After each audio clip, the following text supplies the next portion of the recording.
Welcome. In this video I will show you how to connect to a Wi-Fi network on LENOVO V15.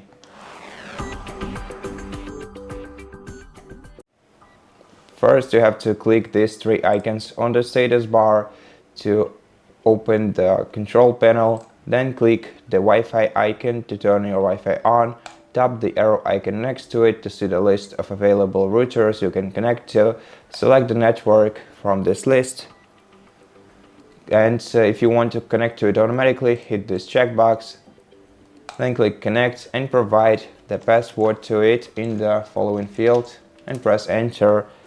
Then wait until your device is connected to this network, and that's basically it. Thank you for watching this video. If it helped you, please consider subscribing to our channel, leave us a like and a comment below, and I'll see you in the next one.